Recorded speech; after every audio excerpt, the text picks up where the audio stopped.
Graça e paz, queridos. Hoje é dia de eu tremer.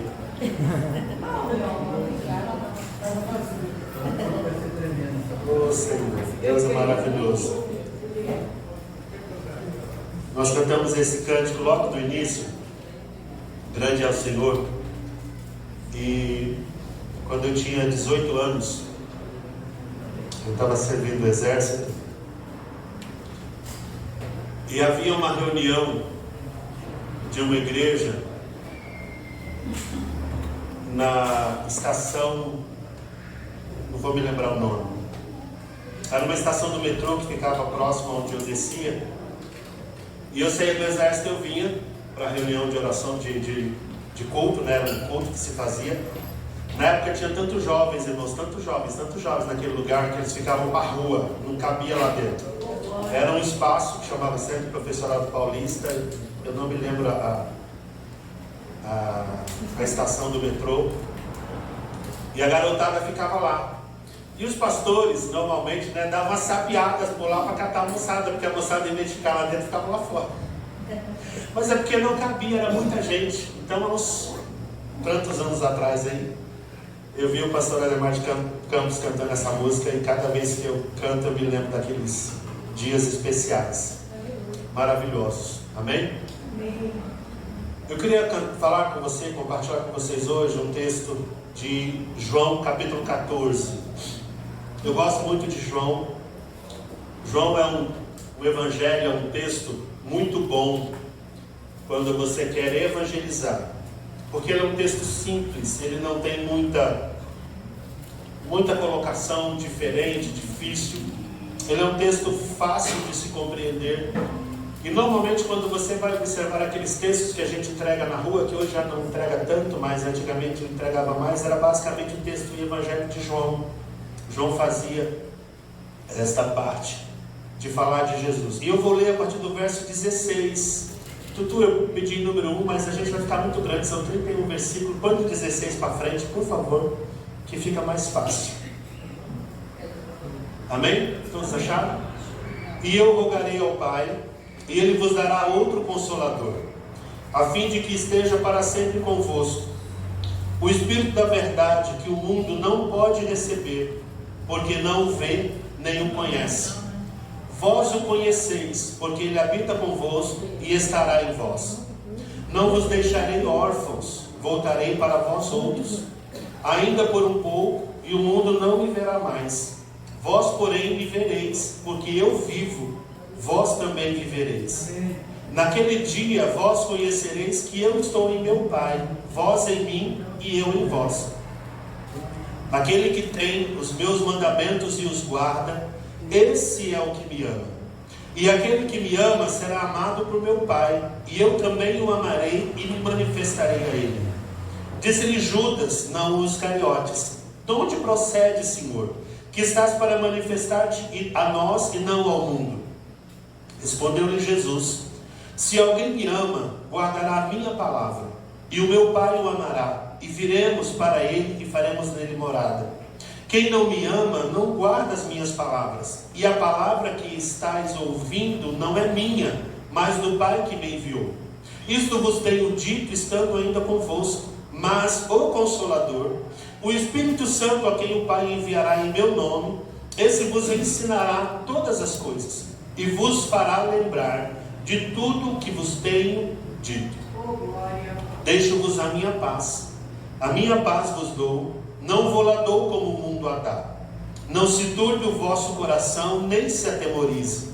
Ouviste o que eu vos disse: vou e volto para junto de vós. Se me amasseis, alegrar-vos-ieis do que eu vou, de que eu vá para o Pai, pois o Pai é maior do que eu. Disse-vos agora antes que aconteça, para que quando acontecer vós creiais. Já não falarei muito convosco, porque aí vem o príncipe do mundo, e ele nada tem em mim. Contudo, assim procedo, para que o mundo saiba que eu amo o Pai, e que faço como o Pai me ordenou. Levantai-vos, vamos-nos daqui. Amém. Vamos orar? Pai, esta é a tua palavra. Espírito Santo, nós dependemos do Senhor. É É o Senhor que fala. É o Senhor que age no coração da tua igreja. É o Senhor que nos usa como teu canal para que a palavra chegue ao coração da tua igreja. Quebra nessa noite toda barreira, quebra todo impedimento. Que todo coração, que toda mente seja cativa ao Senhor Jesus. Que nós possamos sair daqui não apenas informados, mas transformados pela tua palavra. Amém. Seja assim. Nós oramos agradecidos em nome de Jesus. Quando nós lemos esse texto, às vezes nós temos dificuldade de imaginar a maneira como Jesus estava dizendo. E parece tudo tão confuso, porque Jesus começa falando sobre a questão do Pai e os discípulos ficam tudo meio perturbados. Há pouco tempo atrás, nós estávamos vendo aquela série do The Chosen, e eles colocaram esse momento específico desse texto na hora da ceia. Então Jesus está reunido com os discípulos estão apavorados, e eles não estão apavorados porque alguma coisa possa estar acontecendo, não, veio acontecendo várias situações. A princípio Jesus entra em Jerusalém, faz o processo todo de ser bendito, de ser chamado de bem-aventurado, de que Hosana é o nome do Senhor, e de repente no meio do caminho Jesus vai lá e quebra a banca dos comerciantes lá no templo. Ele faz um movimento grande naquele lugar, e agora ele está no anfiteatro, naquele espaço deles, sentado à mesa, conversando com os discípulos. E aí ele começa dizendo assim, para que eles não tenham medo, para que eles tenham paz. E ele faz uma promessa: eu rogarei ao Pai e Ele vos dará outro Consolador. Os discípulos ficam assim perturbados. Como assim? O Senhor vai deixar a gente? O Senhor está indo embora? Como assim? Como é que faz esse negócio? Irmãos, é bem interessante quando a gente lê os textos, porque às vezes nós temos uma visão quando a gente lê, mas a gente tem uma outra noção quando a gente enxerga o que está acontecendo. Jesus sabia do caminho e do processo final. Ele veio para morrer na cruz. Era o acesso, era a obra que ele tinha que cumprir, era o propósito dele sobre a terra. E os discípulos se apegaram a Jesus de tal forma que para eles a pessoa de Jesus era o resultado, era a salvação que eles precisavam, não precisavam de mais nada. Mas quando Jesus diz: olha, eu não vou me manifestar como rei, eu não vou tomar o poder aqui de Roma, eu não vou fazer nada disso, eu vou me entregar para morrer, eles entram em conflito. Como assim, Jesus? A gente esperava que o Senhor viesse para redimir Israel, nós esperávamos que o Senhor cumprisse as profecias, nós esperávamos tudo, e agora o Senhor vai fazer diferente? Como assim? E às vezes nós, mesmo quando somos cristãos, nós também entramos em conflito com relação àquilo que a palavra de Deus nos diz. Quando Jesus faz a promessa de um novo ou de um outro Consolador, ele estava dizendo para os discípulos que eles não ficariam sozinhos. Tudo aquilo que Jesus havia ensinado, o próprio Consolador também o haveriam de ensinar, haveriam de conduzir.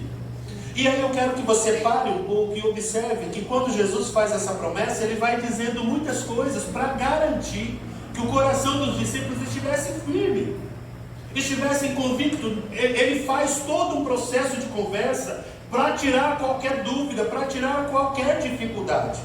Ele vai dizendo: eu estou falando para vocês com antecedência, para que quando acontecer, vocês não venham dizer: eu não sabia. Há um processo de Deus com relação à sua igreja, onde Deus trabalha para nos dar segurança.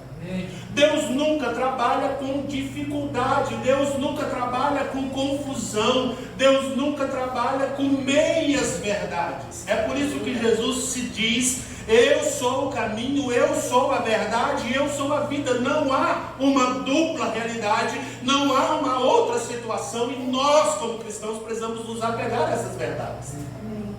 Porque hoje em dia tem muita coisa acontecendo ao nosso redor, e a gente muitas vezes não tem um discernimento claro do que está acontecendo. Quando Jesus chega e diz isso, no primeiro versículo do capítulo 14, ele diz: não se turbe o vosso coração, credes em Deus e crede também em mim. Ele diz: eu estou fazendo um processo de conclusão daquilo que eu quero fazer e daquilo que vocês precisam, e esse Espírito, verso 17, ele é o Espírito da verdade que o mundo não pode receber, mas vocês recebem. Aleluia. Porque o mundo não o conhece, vós o conheceis. Ele habita convosco e Ele estará em vós. Quando nós paramos para pensar, e eu queria que você tivesse essa perspectiva hoje, o que você entende quando você ouve Espírito Santo? O que você imagina no seu coração quando você ouve o Senhor prometendo esse poderoso Espírito Santo? Você consegue ter uma visão clara? Nós cantamos uma música agora há pouco, e eu tenho uma história que eu acho que existem uns hackers que ficam hackeando a gente. Antigamente eu até escrevia, hoje eu não tenho escrito mais, irmãos. Às vezes eu chego aqui para pregar e não tenho nada escrito. Eu tenho acontecido umas dificuldades, e eu tenho dificuldade para ler. Antigamente eu lia bastante, lia muito. Hoje eu leio e releio, e não saio do lugar onde eu estou, porque algumas coisas precisam acontecer, e eu estou nessa busca do Senhor. Então, para que eu consiga pregar hoje, eu não tenho nem escrito, porque às vezes eu escrevo e quando eu chego aqui eu esqueço aquilo que eu escrevi, porque que eu coloquei aquilo naquele lugar. Então eu dependo hoje mais da graça do Senhor do que propriamente dos meus escritos, dos meus conhecimentos. Mas eu queria que você entendesse, nós cantamos essa música, nós frequentamos a igreja, nós vimos a presença do Senhor, nós estamos diante dele. Espírito Santo, o que você imagina no seu coração? Quem é o Espírito Santo para você? O que ele faz? Qual é o objetivo? Qual é o alvo? O que ele realiza na sua vida? Nós cantamos uma música dizendo que ainda que a videira não floresça, que não haja fruto na vide, que o produto da oliveira minta, ainda que faltem vacas nos currais, todavia eu me alegrarei. Quando você canta isso, o que você imagina? Irmãos, o Espírito Santo ele está ligado não apenas a esse contexto de Jesus, de João no capítulo 15, mas ele está lá em Gênesis, no capítulo 1, quando o texto bíblico começa dizendo: no princípio criou Deus os céus e a terra era sem formas e vazia, e o Espírito de Deus pairava sobre a face das águas. Aquele momento inicial de criação, o Espírito Santo era aquele que estava criando, germinando, gerando todas aquelas coisas que Deus iria falando. Aquela palavra que Deus começa dizendo haja, ele começa a acontecer porque o Espírito de Deus realiza todo esse evento e faz essa situação toda acontecer. E aquilo que você enxerga hoje como realidade física, ele veio daquilo que não existia, porque houve uma ação do Pai, houve uma ação da palavra do Filho e houve uma ação do Espírito Santo. Você sabia disso? Você consegue entender isso? Então, quando você entra numa igreja, que você canta uma música e você diz Espírito Santo em mim, você não está falando de bobagem, você está falando de uma coisa extremamente importante, e você precisa entender isso. Porque muitas vezes nós cantamos porque é música, mas nós não entendemos o que cantamos. Quando chega no capítulo de número 6 de Gênesis, a Bíblia diz que Deus diz assim: olha, eu não posso mais contender com o homem tomou um caminho errado, ele tomou um caminho difícil, e todo o seu coração e todo o seu intento é ruim, então eu vou fazer outra coisa, diferente do que eu estava fazendo até agora.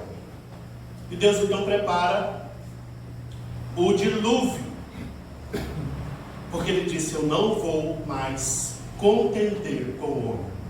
O caminho que o homem toma, o Espírito fica dizendo: não, vai fazer diferente, faça coisas boas, faça coisas melhores, faça coisas mais poderosas, faça coisas mais interessantes, e o homem toma um caminho extremamente torto.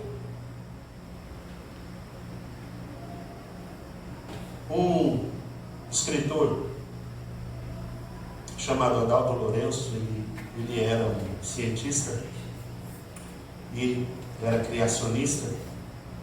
Ele disse que aquela palavra que aparece para nós como se Deus tivesse mudado de ideia, tivesse se arrependido, na realidade Deus bota um ponto final na discussão.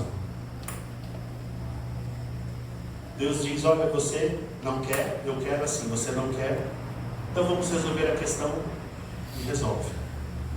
E começa de novo. Deus começa a procurar homens que sejam fiéis a Ele, que o amem, que ouçam, que compreendam aquilo que Ele quer, que compreendam aquilo que Ele deseja, que desejem a mesma coisa que Ele. Existe um contexto bíblico onde a Bíblia diz assim, que andarão dois juntos se não estiverem de acordo. Irmãos, isso é tão sério, que a coisa mais complicada do mundo é você andar com uma pessoa que não quer andar com você. É verdade. Ou você andar com uma pessoa que você não quer andar com ela. É complicadíssimo.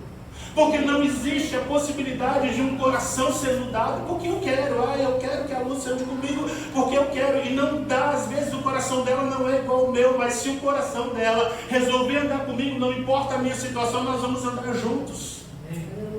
E a Bíblia traz essa situação. Então Deus começa a buscar homens, pessoas que vão desejando, que querem a Deus. E o Espírito Santo entra nesse contexto. Ele começa a realizar uma série de coisas. A primeira delas foi exatamente catar Sete, depois cata Noé, depois vai catando homens ao longo da história, e você vai encontrando vários homens. É nesse relacionamento de entendimento que o Espírito Santo vai falando ao coração das pessoas e eles vão se aproximando cada vez mais de Deus. Por que eu estou te falando tudo isso? Porque a promessa que Jesus está fazendo aos discípulos é exatamente isso. Ele vai andar com vocês, ele vai ser o companheiro de vocês, ele vai ser o auxiliar de vocês em muitas situações. Jesus meio que tomou na mão dos discípulos e andou. É assim que funciona. Amém? Houveram muitos momentos em que Jesus diz: olha, vocês são homens de pequena fé. Eu estou há tanto tempo falando com vocês e vocês ainda não entenderam. Eu estou dizendo e vocês não compreendem. Chegou a mulher, a mãe do Tiago, e diz assim: não, eu quero que um dos meus filhos sente à sua direita, outro sente à sua esquerda. E ele diz: como pode ser isso? Vocês não entenderam que no reino de Deus não há grandes. O que é maior vai ser igual ao menor, vai ser servo de todos.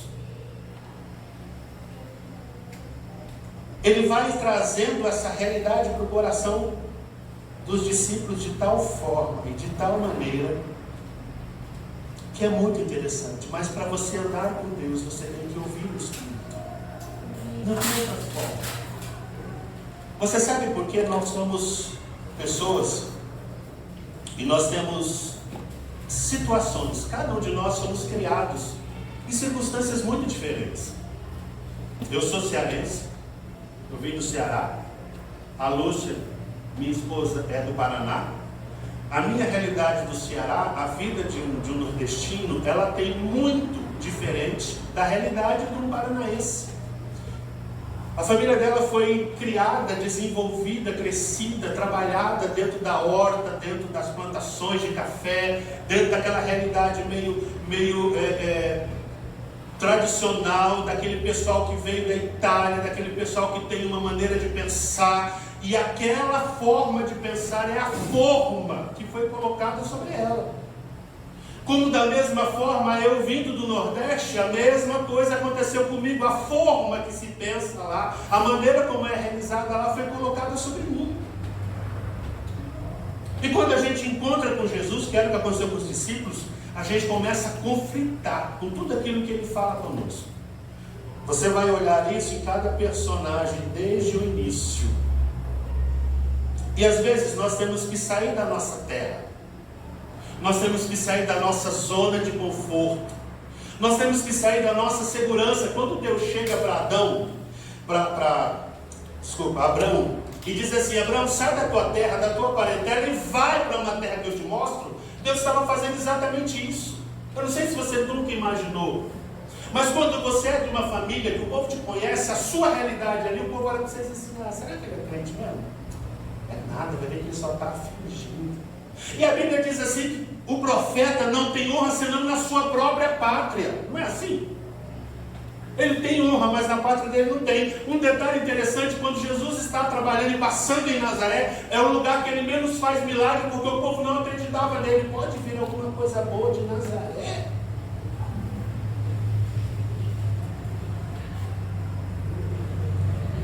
Mas você sair da zona de conforto é você romper com a sua velha realidade e começar a sua nova vida. Amém. É necessário que você rompa com aquele entendimento que você teve até o início de você estar adulto, mais maduro, mais coerente, e começar uma nova realidade de vida. Por quê? Porque não adianta você carregar defunto. Porque aquilo que Jesus faz, aquilo que Deus faz na nossa vida é mudar a nossa realidade. mas precisa um rompimento com aquilo que era antigo para começar o novo. Eu não sei se você parou para perceber, mas cada vez que a Bíblia usa o contexto de um cristianismo novo, de uma realidade com Cristo, ele diz assim: vocês morreram. Vocês já pensaram nisso? O que a Bíblia está dizendo com esse negócio de morrer? Esqueça o passado, acabou. E de verdade, irmãos, a Bíblia não está fazendo uma analogia apenas, ela não está fazendo uma situação de colocar questões iguais, não, ela está dizendo: você está morto. Hoje eu fui no velório. Uma conhecida nossa, uma irmã da igreja, que a gente já tinha conhecimento há muito tempo, eu digo uma coisa para você: eu cheguei lá, já tinha uns crentes, depois chegou mais gente, depois foi chegando gente, a gente saiu, ainda estava o negócio fervendo lá. Mas ela estava mortinha da Silva. Ela não levantou, ela não reclamou, ela não murmurou, ela não mexeu o braço, perna, nada. Do jeito que ela estava quando eu cheguei, ela estava quando eu saí. Quando a Bíblia diz assim, que você morreu, quando você vem a Jesus, a sua vida antiga morre, ela quer dizer exatamente isso: morreu. Quando Deus manda Abraão sair da sua terra e da sua parentela, ele está dizendo: não esquece essa realidade aqui, pensa que não é seu mais. Você vai começar um novo tempo, uma nova situação. Então vem cá, que agora a nova realidade é nova. E ele diz assim: você vai para um lugar que você nem sabe, porque no meio do caminho eu que te mostro, eu que te ensino, eu que te oriento, eu que te dou o novo entendimento.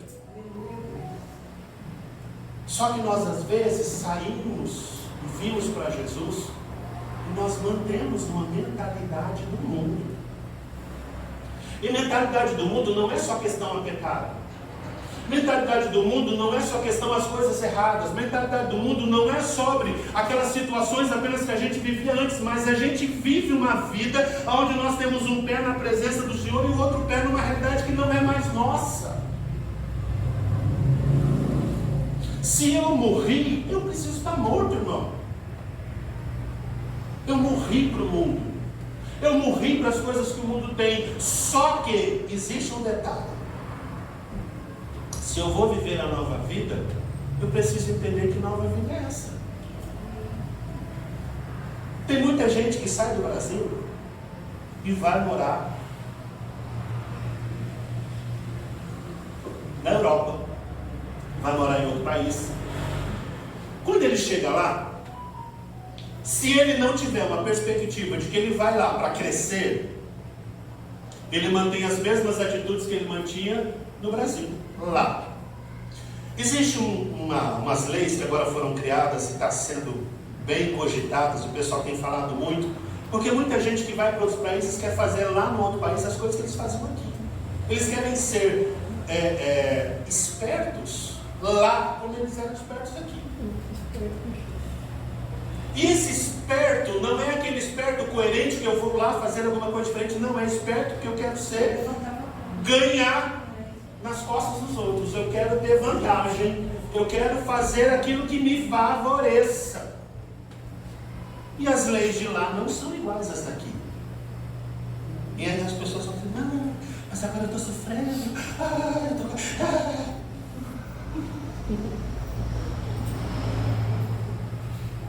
E esse contexto, infelizmente, acontece com a nossa fé.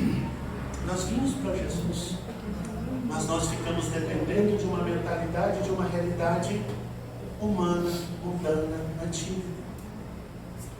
Por que Jesus faz essa promessa a respeito do Espírito? Porque o Espírito Santo é aquele que vai nos orientar. O Espírito Santo é aquele que vai gerar no coração essa confiança que a gente cantou, porque a gente viu no texto bíblico lá.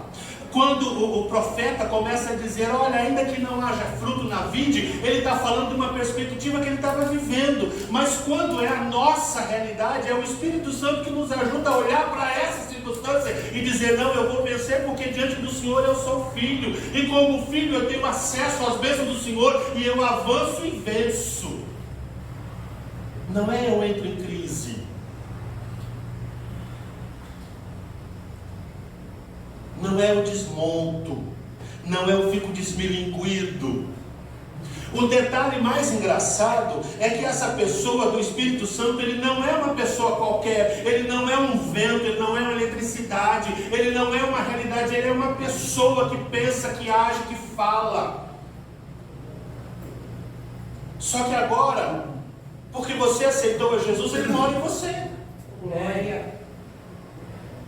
Porque você recebeu a Cristo como seu Salvador pela fé em Jesus, Ele agora faz parte da sua realidade. Ele está morando em você, Ele habita em você, Ele fala com você todo dia. Ah, mas eu não ouço a voz de Deus. É lógico que se você não tirar um tempo e desligar o que era do antes e começar a prestar atenção no que é do agora, você não ouve.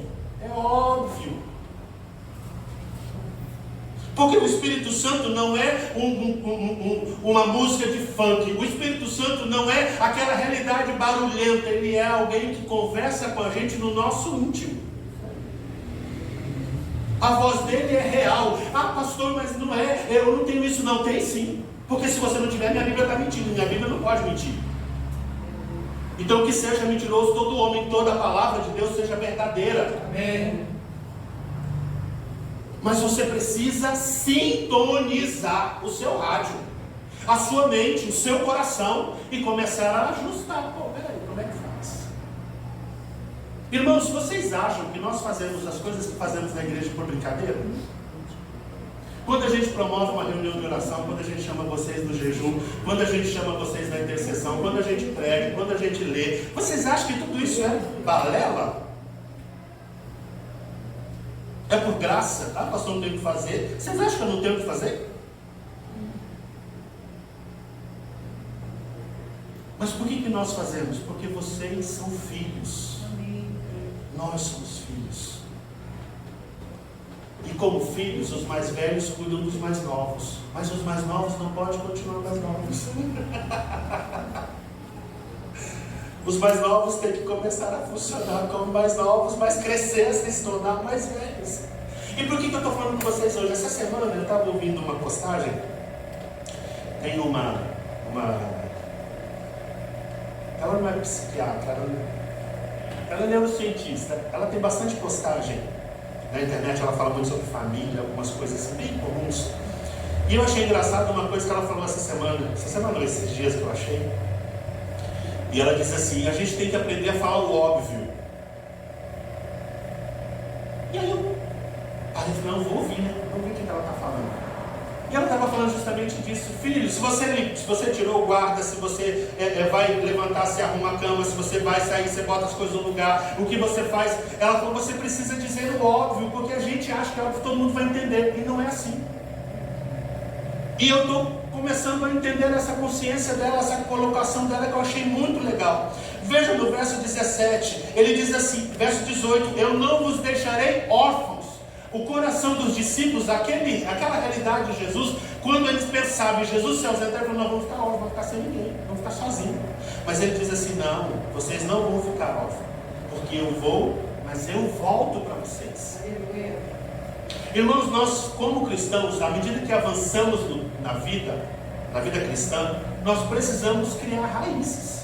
Nós precisamos afundar na nossa fé. Nós precisamos começar a perceber aquilo que Deus tem. E quanto mais tempo nós temos no Evangelho, mais nós temos que mostrar isso.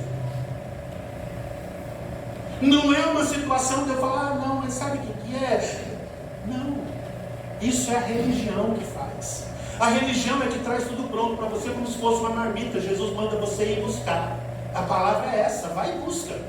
Vai e busca, vai e busca, vai e busca, bata que ela se abre, vai e busca, vai e toca, você procura que você encontra, vai atrás. Porque de verdade isso acontece no nosso redor. O que você vê ao nosso redor que chega fácil na nossa vida? Alguém consegue comprar uma casa só porque desejou comprar? Você consegue um emprego extraordinário que paga um salário bacana? Atualmente eu estou trabalhando com o PAT, então a gente tem umas questões de vaga que aparecem todo dia para nós.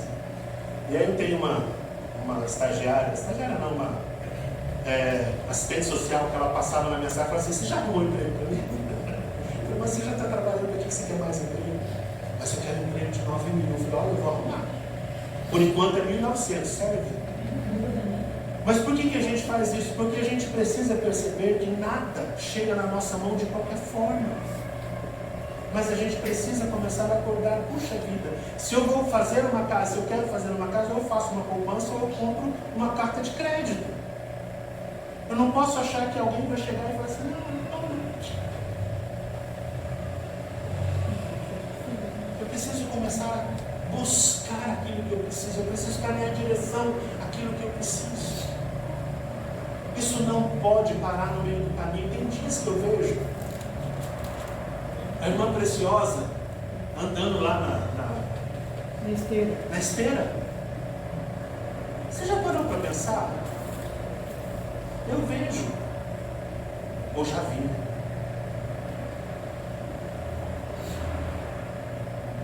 O que eu quero que vocês percebam é que há uma promessa de Deus para coisas boas na sua vida, mas você precisa se posicionar.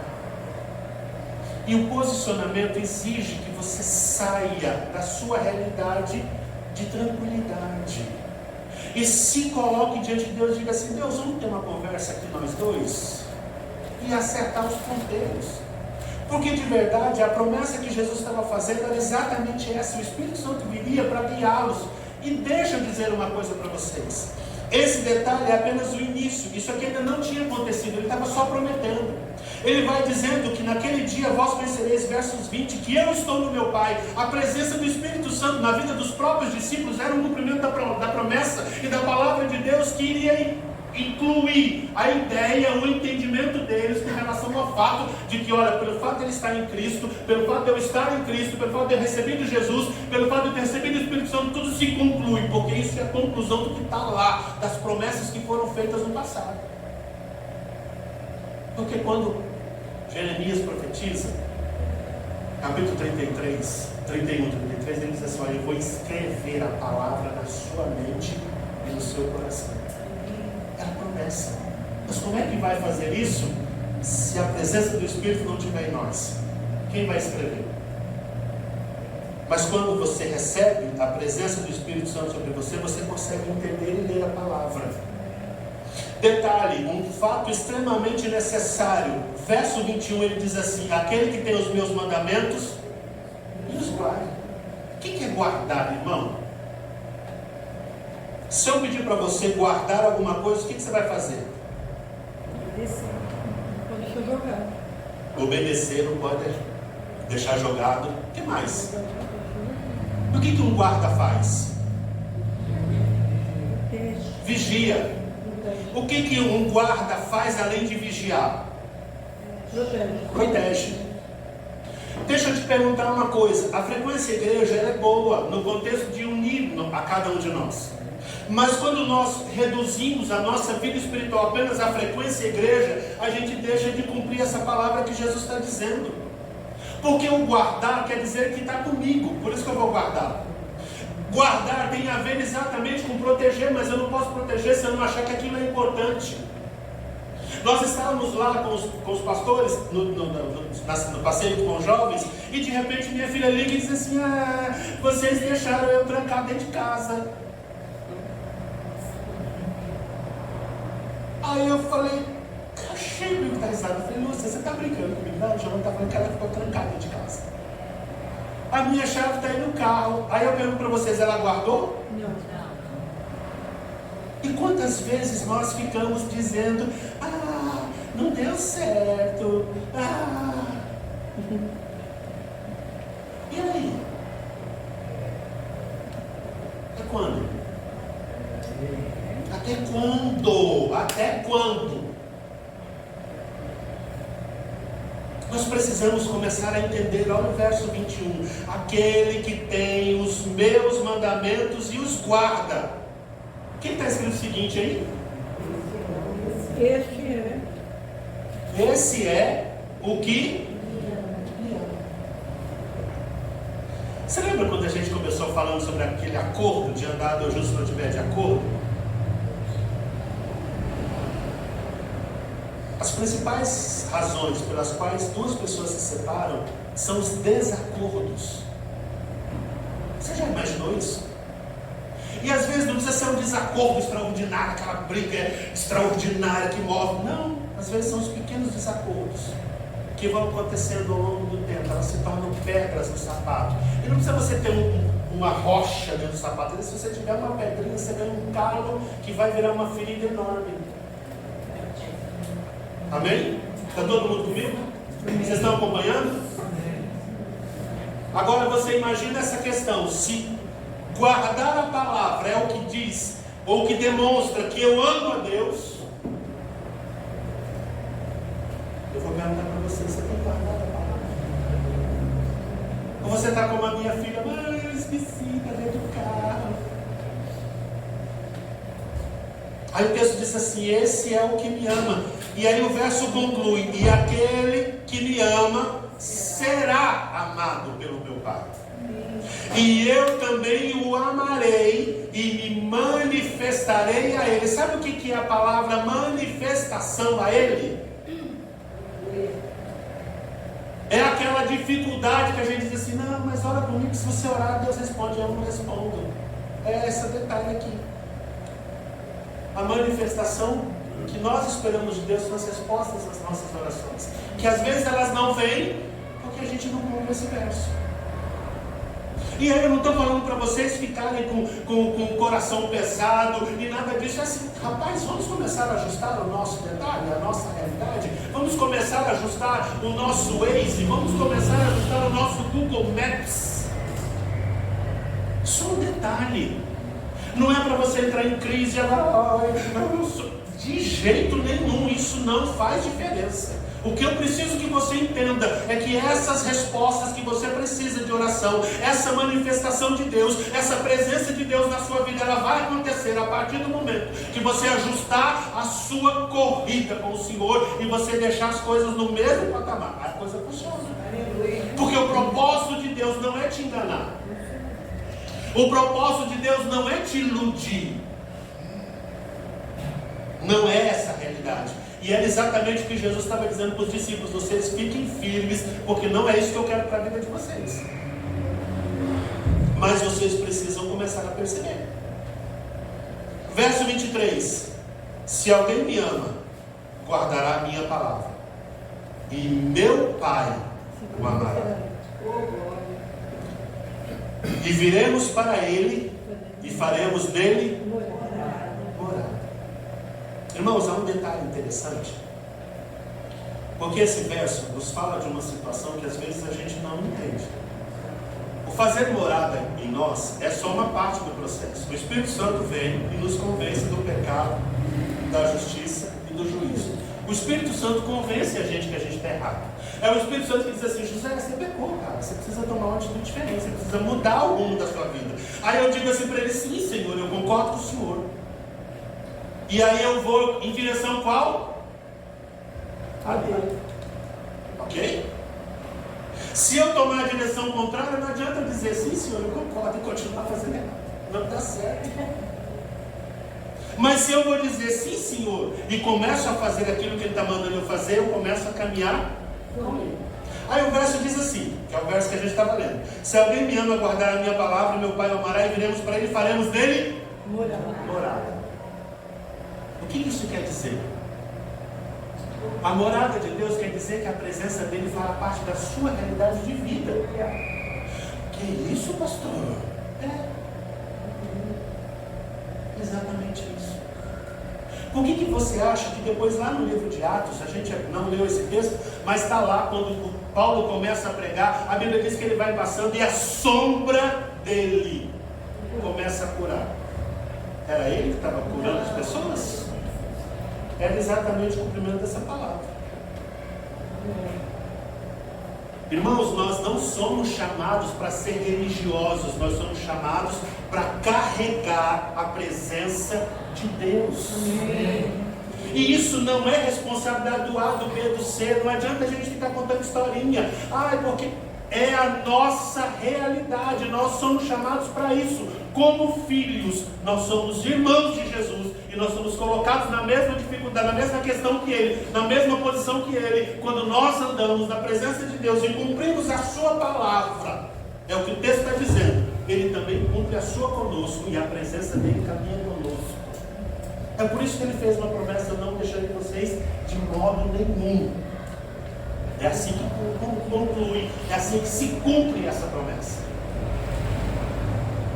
Mas eu preciso abrir mão daquela formatação que eu fui feito e começar a dizer: Senhor, eu quero o que o Senhor tem para mim. Eu preciso fazer isso. Por quê? Porque enquanto eu não fizer isso, eu vou ler esse texto e falar assim: o pastor está me enrolando, não tem nada a ver com esse cara. É exatamente aonde nós muitas vezes não queremos orar. É por isso que muitas vezes nós não vemos as respostas daquilo que a gente ora. Porque Deus não precisa de ninguém especial para responder a oração. Deus precisa dessa pessoa que ouve a palavra e guarda, que vai fazer aquilo que precisa ser feito. Esse contexto do guardar, ele vai um pouquinho além. A gente repete a mesma coisa que está ouvindo. Não sei se você percebeu, mas o tempo todo Jesus vai dizendo assim: eu rogarei ao Pai, e Ele vos dará outro Consolador, a fim de que esteja para sempre convosco. O Espírito da verdade que o mundo não pode receber, porque não o vê nem o conhece. Vós o conheceis, porque Ele habita convosco e estará em vós. Não vos deixarei órfãos, voltarei para vocês mesmos. Ainda por um pouco o mundo não me verá mais, vós porém me vereis, porque eu vivo e vós também me vereis. Ele vai juntando, como se ele e os discípulos fossem apenas uma realidade. Depois ele diz assim: naquele dia vós conhecereis que estou em meu Pai, vós em mim, eu em vós. E aquele que tem os meus mandamentos e os guarda, esse é o que me ama. Existe um contexto onde ele diz: o que está acontecendo comigo vai acontecer com vocês. E eu quero que vocês experimentem aquilo que acontece comigo. Eu quero que vocês tenham a realidade daquilo que eu experimento. Eu quero que vocês tenham no coração a convicção que eu também tenho. Porque eu e o Pai somos um, e eu cumpro aquilo que agrada ao meu Pai. E eu quero que vocês cumpram aquilo que agrada ao meu Pai, porque isso junta a nossa realidade. É isso que é andar junto. Ou você acha que existe outra forma de andar junto? Existe? Não tem jeito.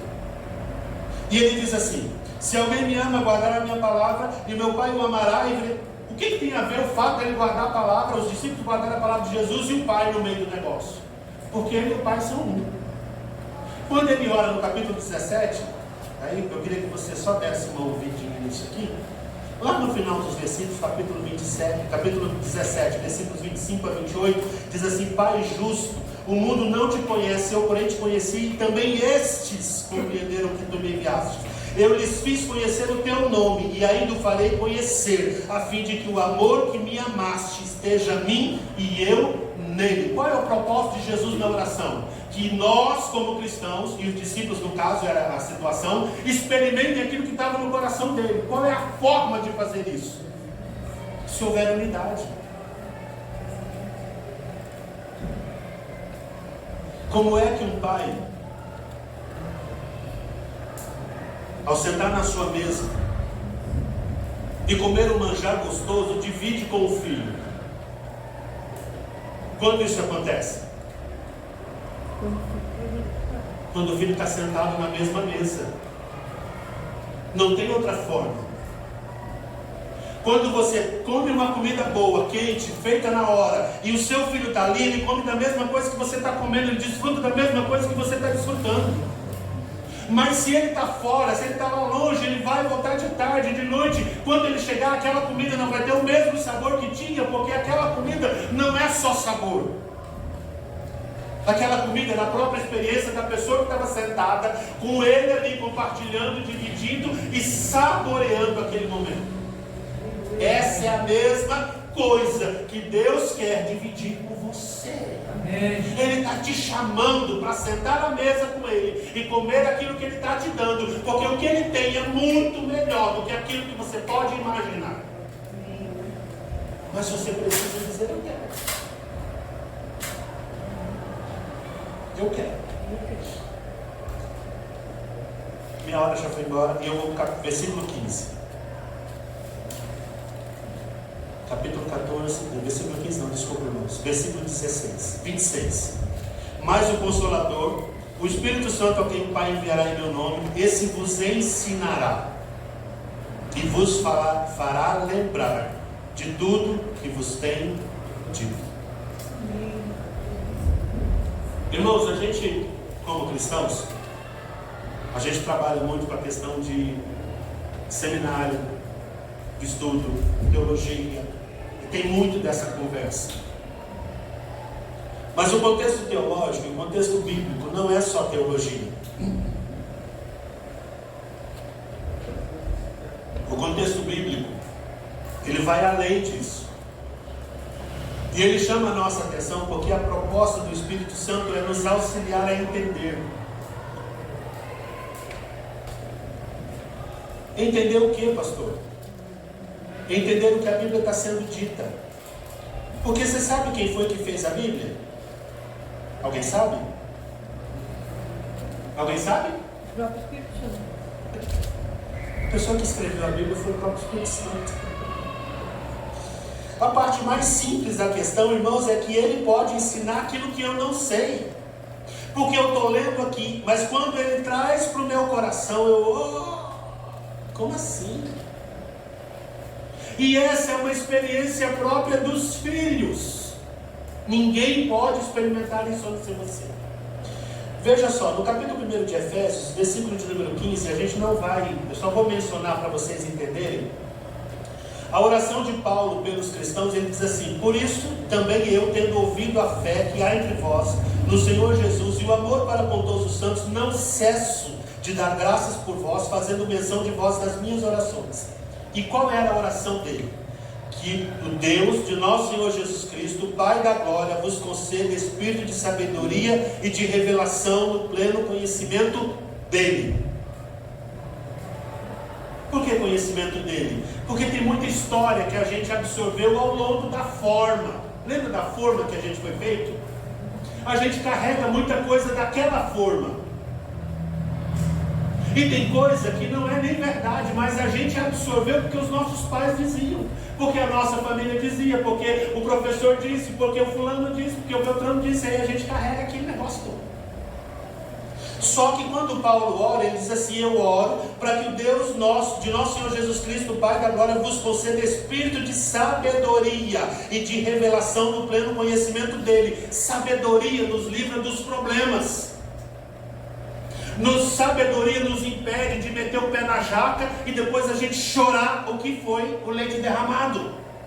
Sabedoria me ajuda a tomar decisões que vão me favorecer e não vão me prejudicar. Por isso eu preciso de sabedoria. E por que ele faz isso? Ele ora nesse detalhe, porque o espírito de sabedoria, quem é esse espírito de sabedoria, irmãos? O Espírito Santo. Espírito de capacitação, espírito de poder é ele. Não tem outra pessoa para fazer isso. Isso vai nos dar condições de viver uma vida melhor. Verso 18: iluminados os olhos do vosso coração, para saberdes qual é a esperança do seu chamamento, qual é a riqueza da sua glória, da sua herança nos santos. E o texto é grande, a gente não dá nem para terminar, eu preciso só concluir. Por que nós estamos falando sobre o Espírito Santo? Porque ele é o nosso melhor recurso.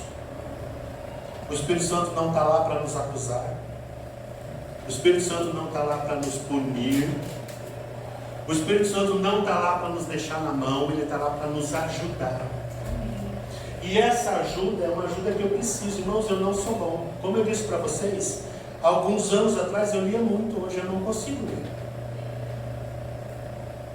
Eu fico lendo e eu não saio do lugar. Eu leio, eu esqueci, eu volto de novo. Eu leio, esqueci, eu volto de novo. Eu leio, esqueci. Às vezes eu passo metade do dia fazendo isso.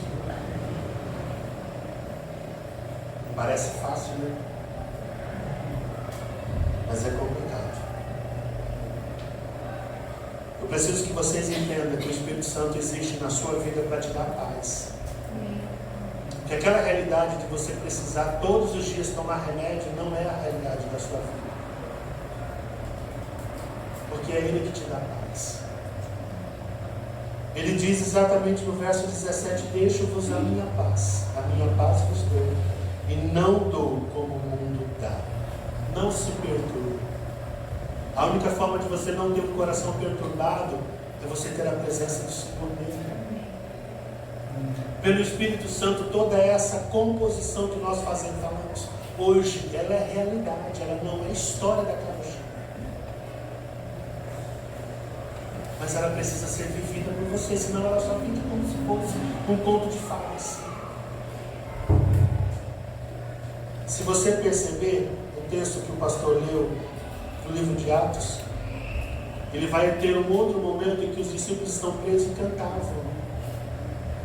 Como é que você canta preso?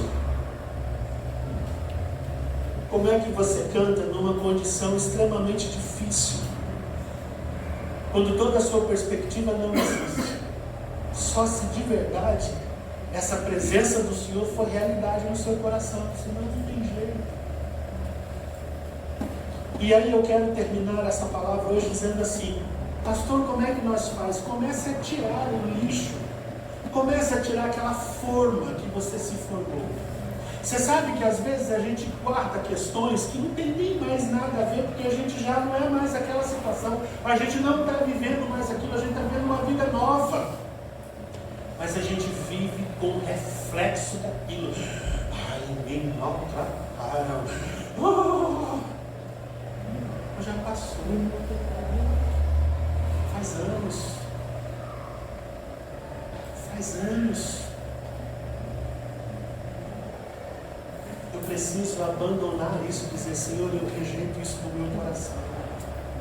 Eu abro o meu coração hoje para tirar a raiva que eu tenho de todas essas questões que ficaram em mim. Às vezes nós ouvimos uma palavra dos pais: ah, você não vai dar em nada, você vai ser um inútil. Ah, você não cumpre isso, você não é aquilo, você não vai fazer desse jeito, você é... E a gente carrega aquilo como se aquilo fosse verdade. Mas a gente se apega àquele negócio como se fosse realidade da nossa vida. Mas hoje você pode abrir o seu coração e dizer: eu jogo esse lixo fora. Eu jogo esse lixo fora, eu não sou nada disso. A Bíblia diz que eu sou o templo do Espírito Santo, e se eu creio no Senhor, eu vou guardar a palavra dele para ele fazer morada em mim e morar completamente na minha realidade, não apenas no meu coração, mas na minha vida, para eu carregar, onde eu passar, a presença dele caminhar junto comigo. É decisão nossa. Ah, pastor, mas é fácil? É fácil se você começar a querer, é o princípio. Você precisa começar a querer. Você acha que eu não faço isso que eu estou dizendo para vocês? Tem coisas que o Espírito Santo vai me lembrando, vai me lembrando. Senhor, joga isso fora. Você acha que existe alguém perfeito? Não existe. Como seres humanos nós somos limitados. Mas a presença de Deus em nós é para mudar a nossa história, não é para catar a nossa vida e jogar mais para baixo, pisar mais na lama, de jeito nenhum. A presença do Senhor em nós é para nos levar a uma realidade de vida que faça a diferença. Foi o que a professora Lima disse. Eu posso mostrar para vocês isso aí. Amém. Esses homens mudaram o seu tema, o seu tempo, a sua história. Você foi chamado para isso. Mas cabe uma decisão, cabe um ajuste. Hoje nós usamos muito o Waze. E tem hora que o Waze dá umas sapiadas. Em vez de a gente entrar no brinco, a gente entra no outro. Se for no Rio de Janeiro, nós estamos no outro. Mas o que eu quero que vocês percebam é que a palavra de Deus, como bússola, não erra. A proposta que Deus fez aos discípulos é a mesma que Ele faz a nós.